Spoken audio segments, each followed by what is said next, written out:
নমস্কার, আমি বিধানচন্দ্র হালদার। আমার লেখা জীবনতরী ৩৭টা সত্য ঘটনা অবলম্বনে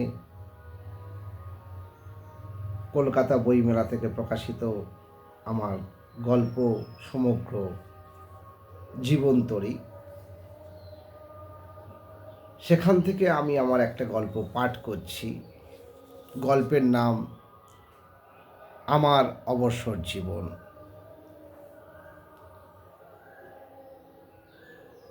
গল্পের যে প্রেক্ষাপট নিয়েছি, আমরা যারা চাকরি সূত্র থেকে অবসর নেব, তাদের সময় কাটতে চায় না, তাদের পারিবারিক বিভিন্ন চাপ এসে জড়ো হয়।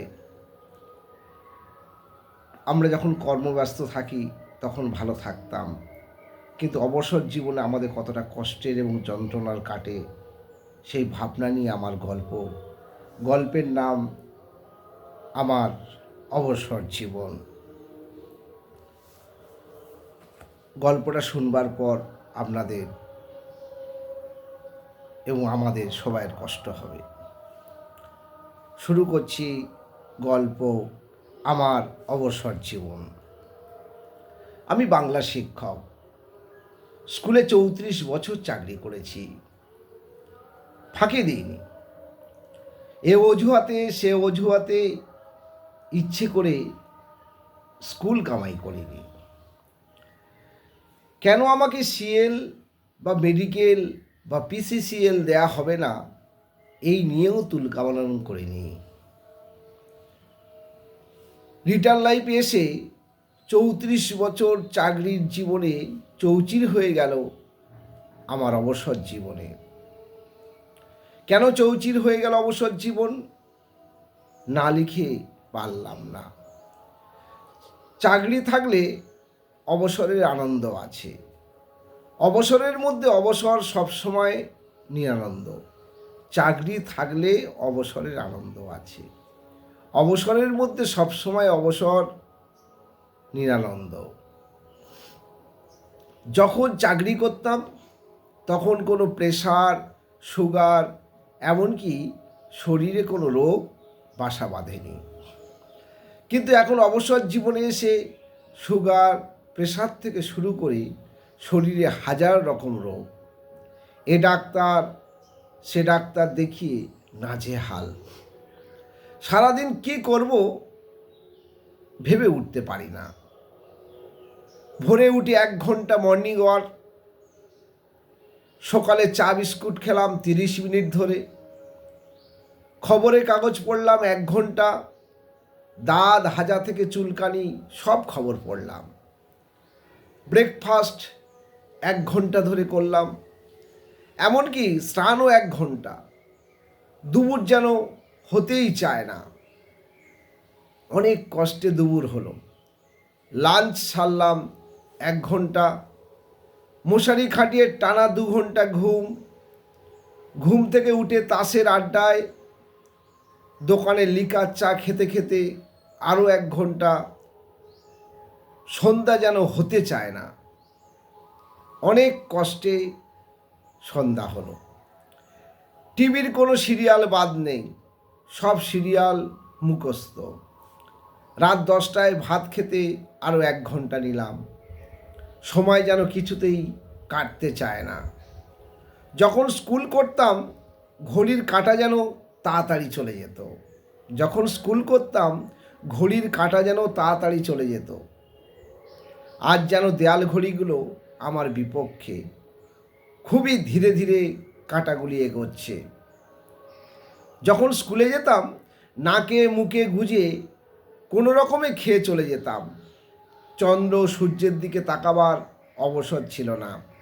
এখন আমি ড্যাবা ড্যাবা চোখে সূর্য চন্দ্র দিকে দিনরাত তাকিয়ে রয়েছি, তাও যেন সময় কাটতে চায় না। অবসরে যে এত কষ্ট তখন বুঝে উঠতে পারিনি, এখন হাড়ে হাড়ে টের পাচ্ছি। তখন ছেলে মেয়ে বউকে শাসন করতাম, এখন ঠিক তার উল্টোটাই হচ্ছে আমার জীবনে। ছেলে মেয়ে ও বউয়ের কড়া শাসনের মধ্য দিয়ে আমার জীবন জেলখানায় বন্দি। কয়েদির মতো জীবনযাপন। আমার ছেলে পরিচয় বলল, বাবা তোমার একদম মর্নিং ওয়াক করা যাবে না। কেন রে খোকা? তোমার ঠান্ডা লাগবে, মরতে বসেছ, তার উপর আবার মর্নিং ওয়াক। আমার মনের দুঃখে সুনামি বইছে, কিন্তু মুখে কিছু বলতে পারছি না। শরীরে হাঁটা চলার আগে থেকে অনেকটা কমে আসছে, শরীরের হাঁটা চলা আগের থেকে অনেকটা কমে আসছে। আমার মেয়ে প্রতীক্ষা বলল, তোমাকে একদম ভাজাভুজি খাওয়া যাবে না বাবাই। কেন রে খুকি? ডাক্তার তোমাকে তেলে ভাজা খেতে বারণ করেছে, মরতে বসেছ, তবু তোমার তেলে ভাজা খাওয়ার শখ মেটেনি। আমার মনে হ্যারিকেনে ঝড় বইতে থাকে, কিন্তু মুখে কিছু বলতে পারছি না।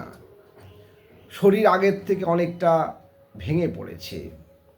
আমার বউ পারমিতা বলল, হ্যাঁ গো, তুমি এখনো পর্যন্ত গল্প কবিতা লিখবে? আমার লিখতে যে বড় ইচ্ছে করে মিতা। তোমার চিতার কাঠ শ্মশান এগিয়ে গিয়েছে, এখন আর লিখে লাভ নেই। একটু ঘুগনি খাওয়াবে মিতা, একটু ঘুগনি খাওয়াবে মিতা। মরতে বসেছ আবার ঘুগনি? তুমি মরলে আমার শান্তি। আমার চোখের কোণে কালো মেঘ, আকাশ ছেড়ে বৃষ্টি ঝরছে, তবু মুখে কিছু বলতে পারছি না। এখন হাঁটা চলা বন্ধ, দরজা জানলা বন্ধ। আমার ছেলের ঘরের ছেলে মানে নাতি কিশলয় বলল, দাদু আর তোমার বেঁচে থেকে লাভ নেই। কেন রে দাদু ভাই? তোমার মরাও বাঁচা সমান, তোমার টাকা কড়ি আমাকে লিখে দিয়ে যাও। আমার বুকে যেন পাথর চাপা, মুখে কিছু বলতে পারছি না, কেননা উঠে দাঁড়ানোর শক্তি আমার নেই। আমার মেয়ের ঘরের মেয়ে মানে নাতনি স্বর্ণালী বলল, দাদু তুমি এখনো বেঁচে আছো, তুমি মরনি। কেন রে দিদি ভাই? আর কতদিন বিছানায় হেগে মুতে শুয়ে থাকবে? তাই বলছিলাম আর কি। আমার সারা শরীর অবশ, মুখে কিছু বলতে পারছি না, কেননা আমার বিছানায় মলমূত্রের গন্ধ ম করছে। এখন দিন রাত বিছানায় শুয়ে শুয়ে আমি নিজের মৃত্যু নিজেই চিন্তা করছি। পাশের বাড়ির লোকজন, আত্মীয় পরিজন সবাই আমার দিন গুনছে, কবে বুড়োটা বিদায় নেবে। তাদের একজনের কথা আমার কানে ভেসে এলো, বুড়োটা যেন মরতেই চায় না। আমি এখন একা, সম্পূর্ণ একা। স্কুল জীবনের কত মধুর স্মৃতি মনে ভিড় করছে, চোখের কোণে জল গড়িয়ে পড়ে। এমন একটা সময় আমাদের জীবনে আসে, তখন সবাই আমরা একা, সম্পূর্ণ একা। হঠাৎ কানে আমার কিছু কথা ভেসে আসে, বিধান স্যার, আপনার জন্য আমি ডাক্তার হতে পেরেছি, আপনার জন্য আমি ইঞ্জিনিয়ার, আপনার জন্য উকিল, আপনার জন্য অধ্যাপক, আপনার জন্য নার্স, পুলিশ, এমনকি কবি, লেখক, উপন্যাসী। আমার চোখের চাঁদের ঢেউ জ্যোৎস্না, এবার আমি নিশ্চিন্তে মৃত্যুবরণ করতে পারি। পৃথিবীতে আমি এখন আর একা নই। সুখের ঐশ্বর্যের বিছানায় অসংখ্য কুড়ি মাথা দোলাচ্ছে। যমরাজ কানের কাছে এসে ফিস ফিস করে বলল, বিধান স্যার এবার অন্তত চলুন।